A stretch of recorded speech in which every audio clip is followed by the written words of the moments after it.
Welcome to the Worth Listening podcast, where we focus on having positive and productive conversations around money. I'm your host, Lauren, a 4-time Olympian and certified financial planner. On this show, my guests share their money stories. Everyone has a unique story and experiences both wins and losses when it comes to money. My intent is to give listeners something they can relate to, something that builds their courage to be open and take control of their own money story.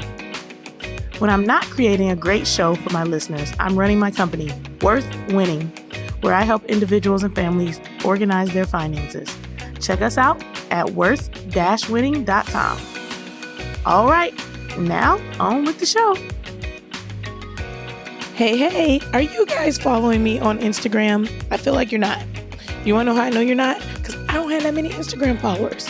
So your homework for today is to follow so I can follow back at Worth Winning. Very simple. Worth Winning on IG. You can also follow my personal brand at Lauren C. Williams. Come on, guys. I need some followers. Hook a sister up. Today, I am excited to have Anothy ONeal here to share his money memoir with us. Since 2003, Anthony has helped hundreds of thousands of students make smart decisions with their money about their education. He is a national best-selling author and travels the country, spreading his encouraging message to help teens and young adults start their lives off right. His latest book, Debt-Free Degree, launches in October. I am super excited to have him on the show because you guys know how passionate I am about student loans. It is one of the things that is really affecting the way people think and feel about their financial health and stability. And I want people to be debt-free. I don't want everyone to be saddled with student loan debt. And I wish there was more information for people to get on the front end so that they didn't have to feel so bad and so much regret and shame on the back end as it pertains to their student loans. I just want to let you know out there, if you're listening today and you have them, that you are not alone and that there are plenty of solutions. You don't have to be saddled with debt for the rest of your life. You don't have to be saddled with debt for the rest of your life. And you're going to love this episode because Anthony not only shares his journey, but he talks about how it hasn't been a straight and narrow path. He has worked very hard to go from homeless and in debt to debt-free. So let's listen as Anthony shares his money memoir with us. All right. Anthony, it is so good to have you on the show today. Lauren, thank you so much for having me on the show, man. I've heard great things about you and what all you're accomplishing. So just to be on this podcast with you and sharing my message with your tribe means so much to me. So again, thanks so much. Well, I just told the audience a little bit about you. Actually, I told them a lot about you. I hyped you up because you are an amazing individual. But I want you to tell the audience in your own words a little bit about who you are, where you're from. Let's just kind of start from the beginning. Yeah. So my name is Anothy ONeal, Ramsey Personality on the Ramsey Solutions Speakers Group here in Nashville, Tennessee. I was blessed and fortunate enough to grow up with 4 parents. I have 2 biological parents and 2 step parents. One set of them live in San Diego, California, and then another set lives in Fayetteville, North Carolina. And I really grew up in a strong Christian faith background. And everything growing up was about my schooling and education and church. And so that was my life. There was no going to parties, going to football games, going to the mall, going to the movies, chilling with friends, or even dating. It was pretty much strict to church and school. So when I graduated high school, I said, I want to be a young man now. Like I want to go out there and just do my own thing, be grown and do me. I remember walking onto the college campus the very first day, trying to talk to different young ladies, trying to be cool with different guys. And I signed up for my very first credit card and I got wheeled in by a free t-shirt and 2 free large pizzas. And that was probably the most expensive piece I've ever paid for in my entire life because about a month later, I get the credit card and within 18 hours, I max it out. And so I spend $150 at Red Lobster on a young lady. I spent $150 on flowers to impress that young lady. And then my friends convinced me to buy her a $200 Dooney & Burke's purse to impress her as well. And so I do exactly what the common person does. I spend $500, but then I send in the bare minimum payment. And about a couple of months later, the bank sends me back a letter saying, hey, thank you for your first payment. We've upped your limit from $500 to $1,000. And that up was actually spent within about 45 minutes. I went and put a $500 sound system in the back of my black on black 1987 Nissan Maxima that could not even go into reverse. So the system was worth more than my car. But to make a long story short, I made some horrible decisions during that season of my life. I put myself in about $35,000 in debt, $15,000 in credit card debt, $10,000 in furniture debt. And then I took out $10,000 in student loans when I didn't even need a dime because I had my father's GI Bill and I had a scholarship for the National Forensics League. Okay, hold on 1 second. We got to pause because this is just getting so juicy. So first, let's go back to when you were talking about school and church, school and church, school and church, school and church. How do you feel like your upbringing brought you to a point to where, like you said, you got to school, and how did you start making those bad decisions that got you into the debt? Is there something from the past that you missed out on or something? Is there any way that you can tie like your childhood to that period of life, your young adult life, where those decisions started to happen? I mean, I just felt free. You know, if you keep a dog in a cage for so long, as soon as you let the dog out, the dog is going to just go and free. Not that he's looking to do something bad. He's just free. And so for me, just being locked into church every single day, Monday, Tuesday, Wednesday, Thursday, Friday, Saturday, and Sunday, and I really couldn't be young and enjoy being around my friends, go laugh, go crack jokes, even go to a party, to be honest. There really was no freedom. It was from school, you come home, do homework, and within 2 hours of me being home, we're going to church for choir practice, usher practice, to clean up the church, for Bible study, for Friday night joy night, for evangelizing, for 3 services. Even my parents even admitted that they just had me locked up. They were sheltering me. And so when I became free and I was out on my own and I was 18, I was just free guy. Let me just go out here and just try everything and taste everything because I just really wanted to have freedom. Was there any conversations in your household about money? Were you guys talking about saving or investing? No. The number one conversation when it came to money in the household growing up was just tithing. So I don't believe in allowance today. I believe in commission, but back then we called it allowance. And so if my parents gave me $100 for the month, then of course I had to tithe 10% to my local church. But as far as in saving, investing, no. Now my parents did have me get a job for sure. But the only money conversation was, all right, you got your job, give 10% to the Lord, everything goes. They pretty much didn't really care what I did with it, but no money conversation growing up. All right, so let's get back to college now. You said there was a GI Bill in place. So for the listeners, explain to them how the GI Bill works and why you didn't actually need the student loan debt that you chose.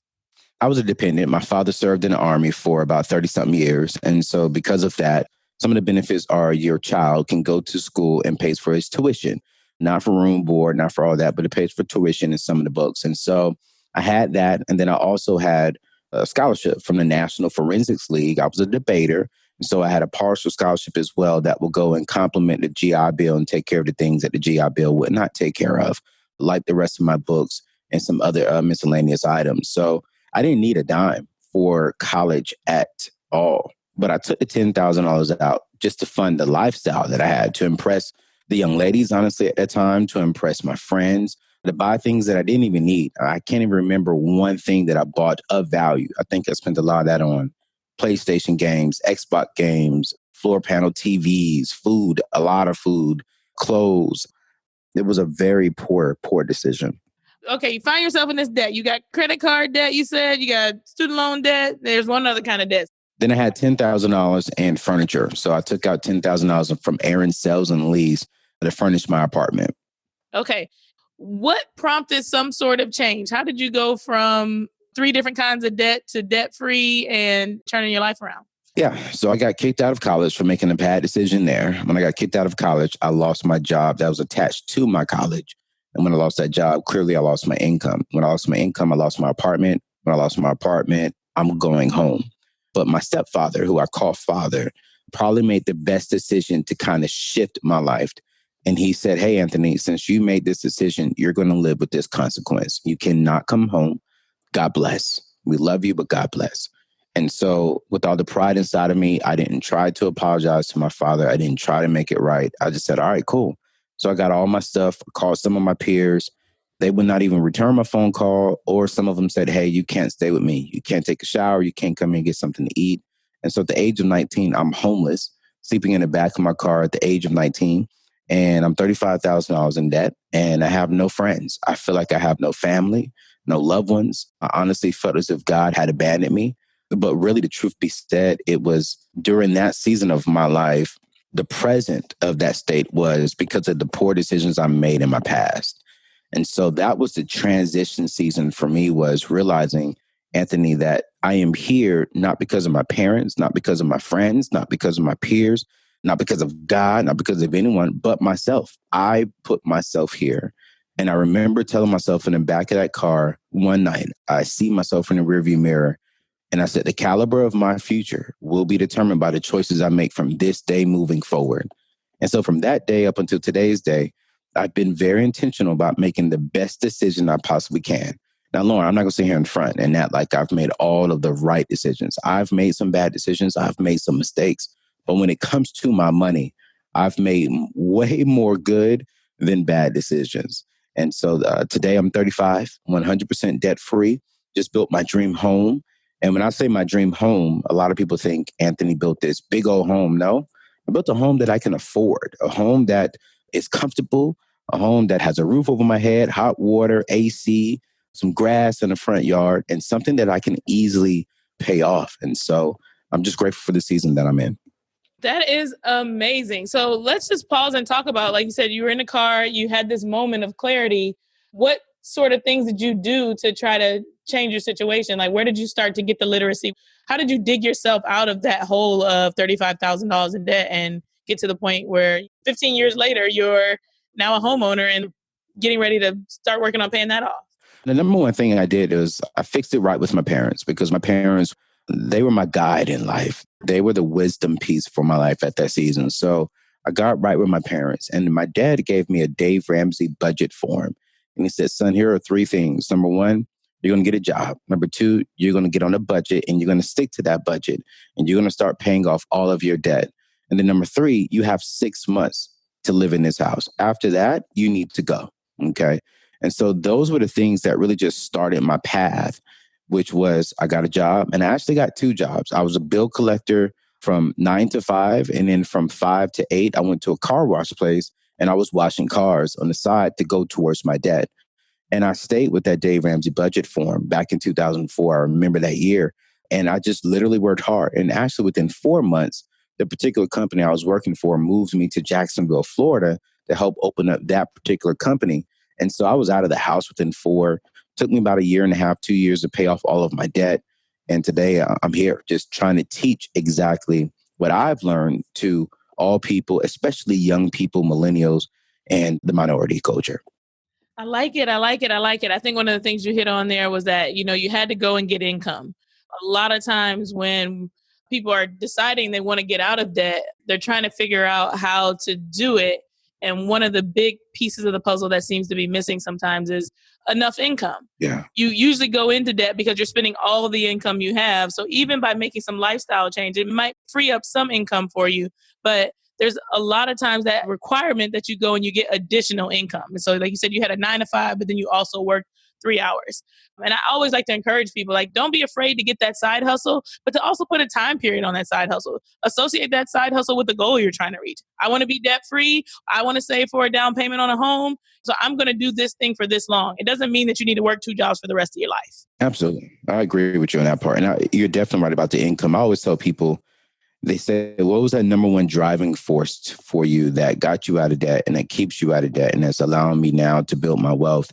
And I say the number two, of course, is our income. What is the cash flow we have coming in? But the number one thing is, where's the vision? What is the why? What is that deep thing that motivates you every single day? There's a proverb that says that where there is no, people perish for the lack of vision. And so for me, I think the reason why a lot of people are getting into debt and they're drowning in debt and they're making poor decisions because they don't have a clear vision of life, of where they want to go, what they want to accomplish, what they want to be doing. I grew up having to put tape around my shoes, at the bottom of my shoes, to prevent my socks from coming out because my parents couldn't afford to buy me brand new shoes. I refuse to put my young kids through that as well. So my vision is to be the best father, to be the best husband, and be the best provider for my family to leave them with wealth, not debt. So if we can get a vision, once we get that vision, then you're right, we need income so we can get to that vision clearly. I love it. I love it. I love it. Yes, we must start with vision, mission, values, goals. Yes. Put those things at the front end so you can clearly draw out a map and then you have something to motivate you and inspire you to get where you want to go. All right. So, talk to me a little bit about how you are having money discussions with the people around you. How has the conversation changed in your life with those around you? What kind of discussions are being had? It all depends on who I'm around. If I'm around my mentors, I'm not really having a money discussion. I'm listening more than I'm talking. If I'm around Dave Ramsey, your Mark Cubans, whoever I'm around who's in my mentor list, I'm actually listening. I'm listening to what they're doing. I'm taking down notes. And then what I'm doing is I'm coming back to my friends, to my associates. And then now we're having a conversation. We're talking about, hey, here are the ways of number one, debt is off the table, but here are the ways we can make more income. Here are some things we should be investing into. If you have a kid, here are some things you should be investing into, a 529 or ESA. What businesses are you looking at doing? What homes are you looking at purchasing? So we're having those kind of conversations of how are we building wealth, avoiding debt, and impacting the next future and the next generation. And one of the things that I'm really, really passionate about, as you know, is just really helping this next generation get into college 100% debt free. And so that's one of the big conversations that my peers and I are looking up to because they all have kids and they're like, Anthony, how do we do this? We want to do this right. And so the conversation varies depending on what circle I'm in. But if I'm in one particular circle, I'm listening. If I'm in the other with my peers and like-minded people, I'm doing a lot of talking about, hey, this is when we're going to avoid debt. Here's how we start building wealth. But here's how we start impacting your kids and our future generation of kids by helping them go to college, but avoid debt. I love it. I love it. I love it. I think that is a conversation that we definitely need to be having amongst our peers. Is so many people are burdened with student loan debt now and feeling like they can't save, that they won't be able to invest, they'll never be able to buy a home. It has become a really, really epidemic problem across the country. So tell me a little bit more about how you're encouraging people to pay for their education. Because for a lot of people, that seems unrealistic. It seems like something that's daunting. And that's why people are taking on the student loan debt. Education is very expensive. People are not saving up for it. Their parents didn't save up for it. And then you have a 17-year-old that just wants to go to school. So how are we educating people to go ahead and get their education, but do it without debt? Tell us all about it. Well, here's the number one thing that I'm always telling young people. We're going to take student loans and debt off of the table up front. When we're thinking about college, when we're thinking about the next educational step that we're going to be making, debt is not even on the table. It's not even a consideration.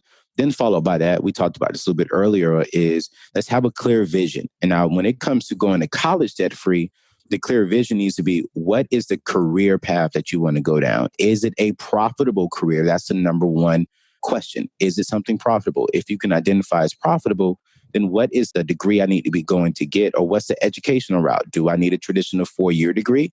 Can I go to trade school? Can I go to community college and just get an associate's degree? What are the different options that I can go to get this? Now, once we identify those two things, then the number three thing, which is so important, which my book really talks a lot about, is we're going to do a lot of the research and prepping. So we're going to do really doing what schools are out there. How can I save money? And I really talk about this whole myth of back in the days, probably when you and I were growing up, going to community college means that you didn't make it well in high school. But nowadays, community college is just the best route to go because when we think about it, the average community college would cost you anywhere between $3,000 to $5,000. The first 2 years of any school that you go to, you're going to knock out your prereqs. Why spend $50,000 for your first 2 years when you can get that done for $3,000, depending on the state? And then also in certain states, there's 11 states in America right now that are offering the first 2 years of community college completely free. So in some situations, you can save anywhere from $50,000 to $100,000, depending on what school you're going to, if you go to a community college, because you got it done for free. So those are the first three things that I really, really stress is take that off the table. Don't even consider it as an option. Number two, get the vision. Where do you want to go? And then three, spend a lot of time on researching and prepping. And then once we do those three things, my book really lists out a step-by-step plan on what you need to be doing in middle school and throughout high school to get into college 100% debt-free. Would you say the book is for the parents of students getting ready to go to high school, or is it for the possible student themselves? So I wrote the book specifically to the parents so they can have the education. But a teenager can read the book as well and get just as much information. But the book is not written specifically to the teenager, it is written specifically to the parent. Now, I have another book called Graduate Survival Guide, The Five Mistakes You Can't Afford to Make, that is written specifically to the teenager. And it talks about some of the things that I cover in Debt Free Degree, but Debt Free Degree is the very in-depth, step-by-step guide. And in Graduate Survival Guide, that's to the teenagers, says five mistakes that I really want them to avoid going into college.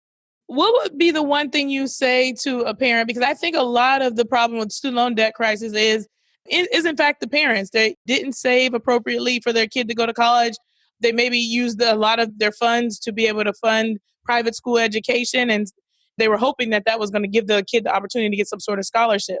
So the parent is now in a position where they feel a little bit of pressure, a little bit of stress, like they're failing their child if they don't get to go to big school XYZ.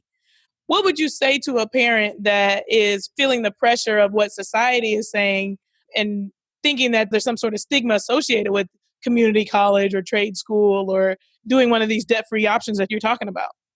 I totally understand. And I totally get the fact and love the fact that you have a heart for your young people. You want to see your child become successful and be all that they can be. But then also, I would kind of go to the opposite side and say, but going to a big name Ivy League private school does not mean that your child will be successful. I've met several young people who have $250,000 in debt and they're still the manager at McDonald's. And I'm not knocking McDonald's at all, but I'm just saying just because you go to Harvard, Yale, and Princeton does not mean and does not guarantee that you will be successful.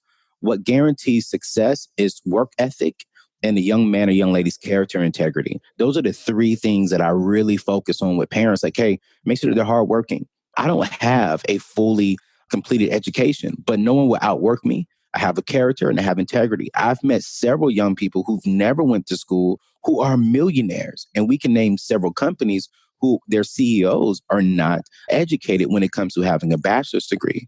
And so one thing I tell parents is step back, have a conversation with the young people, and don't feel bad if they cannot send them to school. If you do not have the savings right now, you're just like the average person in America, but your child can still go to school and go to school debt free.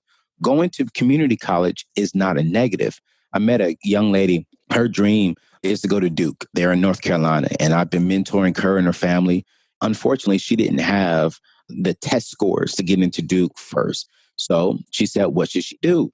And I said, hey, there's nothing wrong with going to community college. And when we sat down with her parents, we did the math. It's saving her a lot of money. Now she's going to be transferring to Duke next year, and they've been able to save. She's been able to secure scholarships and grants. And now all they got to do is out of pocket is spend $12,000 for 2 years at Duke when it would cost her about $100,000 at Duke. There's nothing wrong with choosing different options, but make sure the option that you choose is the best option and is the only option when it comes to going to school debt free. But let's not just talk about community college, Lauren. Let's talk about tech schools. If your child wants to be a hairstylist or own their own hair salon or own their own barbershop or be a welder, you don't need a 4-year degree for that. You don't need to spend anywhere from $40,000 to $100,000 for that. Go to a tech college, spend about $12,000, spend about a year in it, and go straight into that field. But I warn people with the tech program, make sure that this is a career path that you really want to do. Because once you get into that program, that's the best route for your career path. If you completely switch it, now you may have to go back and get some further education. So make sure that you do all the research, which is why that's so important. And I talk about that a lot in my book, Debt Free Degree. I love it. I love it. I love it. I love it. So many good nuggets you drop for parents and students getting ready to head off to school. And I think also heading off to graduate school, because that's where I'm seeing a lot of people taking on that big student loan debt burden. But let's talk about that, though. Why would you say people are going to graduate school? I have no problem with people getting a master's degree. I can't remember the actual study, but I think it said nearly 40% of the people who have a master's degree never even use it. Yep, that sounds about right. So I do student loan consulting as part of my profession. And frequently I'm bumping into people with 6-figure student loan debt that are in a completely different field. So like you said, you got 200,000 and you're working in a job that's going to make you 30 or 40K. And the profession you could have gone into might have earned you more, but you still would have had this very significant student loan debt. And it's very, very stressful for people. So I think we really need to be looking at what our options are and alternative ways to either fund that education or ways to get experience so that you can advance in your career field without that education. Yeah, I totally agree. All right, so let's switch gears a little bit and talk a little bit more about how you are organizing your finances now. So you went from collecting a lot of debt to kind of turning things around. You started with the Dave Ramsey budget sheet. What tools and resources are you using to kind of organize your finances? And what's really helping you create your own financial path right now? The number one thing for me is I believe in having a plan for your life and plan for your money. So I'm huge on budgeting. I use the Every Dollar app, and every single month, at the end of every month, I actually budget. And I'm actually kind of nerd in that area. I actually budget for the whole year. Then I break my budget down to a quarter. Then I break my budget down to the monthly. So the monthly I use Every Dollar, but then I have an Excel spreadsheet of my yearly budget and my quarterly budget. I'm very big on just writing it down on paper, having a plan, and seeing it every single day.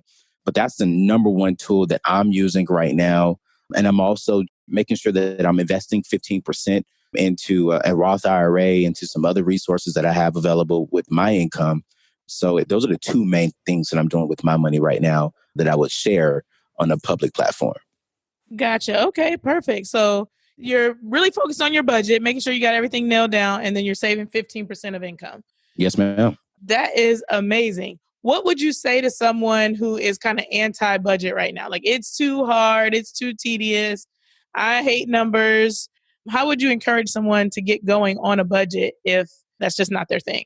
Yeah, I would agree with him. It is hard, but I need you to give it at least 3 to 6 months, because studies have shown that what we're seeing, that people who are actually successful with their money, building wealth and having a healthy future, are people who have a plan for the money. The people who are struggling, living paycheck to paycheck and bouncing checks and getting declined on their debit cards, is the people who do not know what they're spending. They're not budgeters.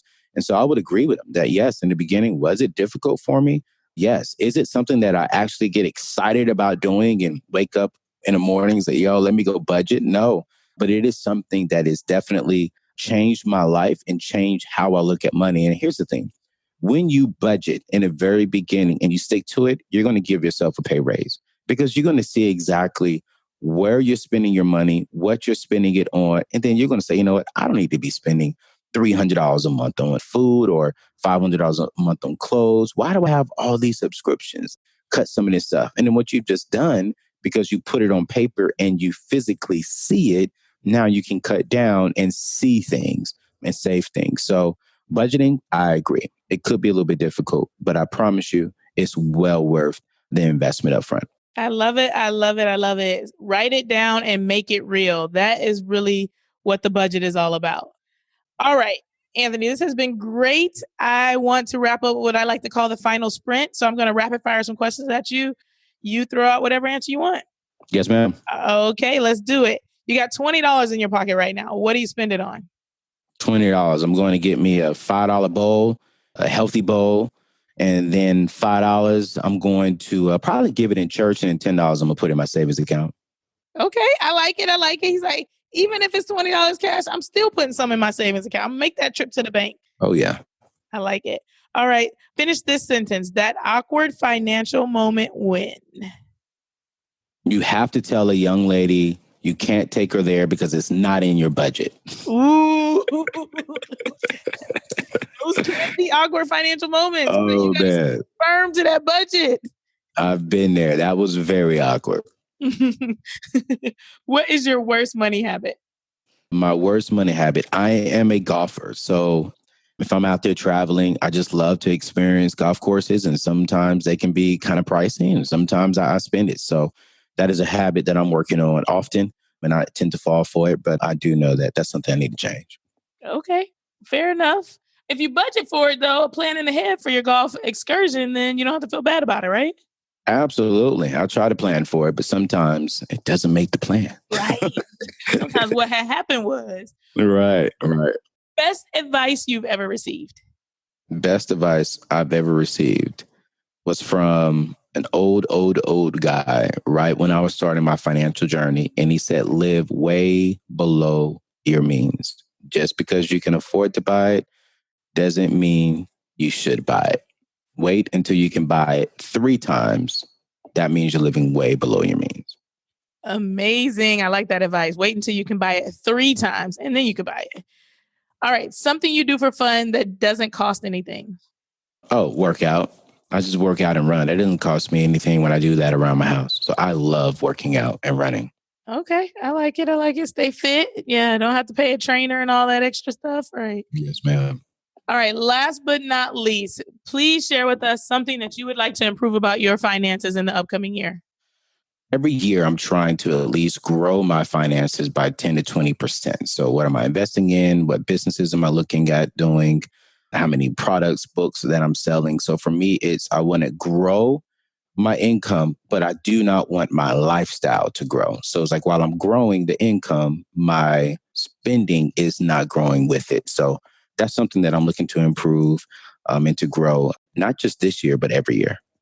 I like it. I like it. Growing the income, but not the expenses. That's a really good lesson. Right.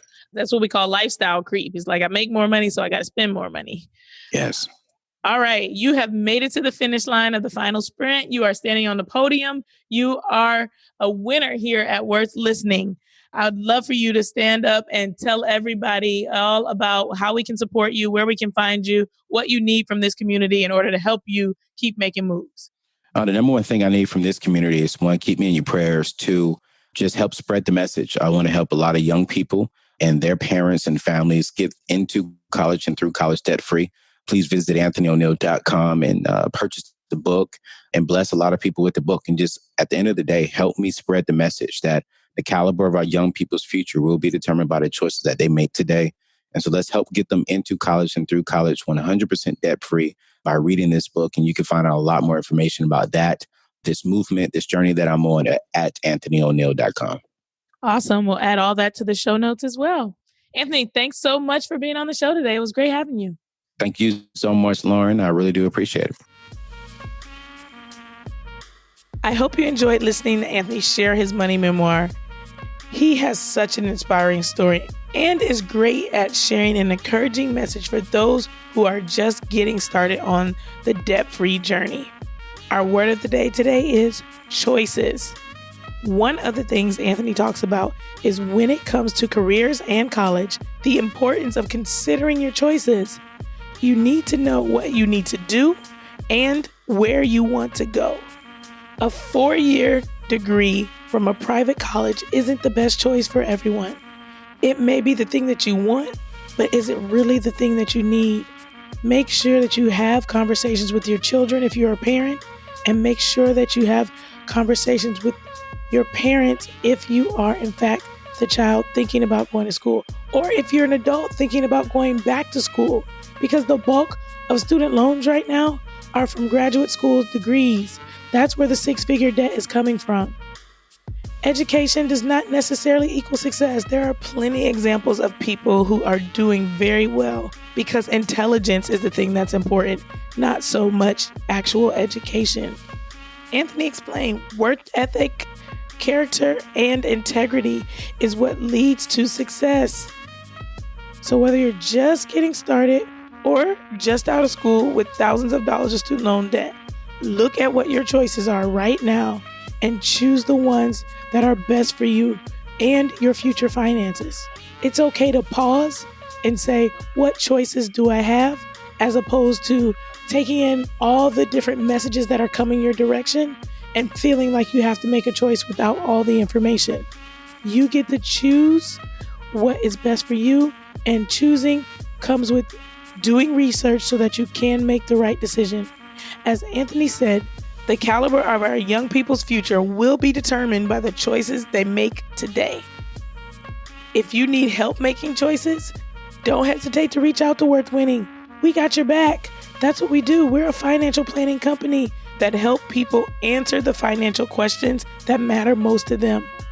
And of course, if you have suggestions for guests or would like to share your own money memoir, do not hesitate to reach out to us at our website, worth-listening.com. That's all for now.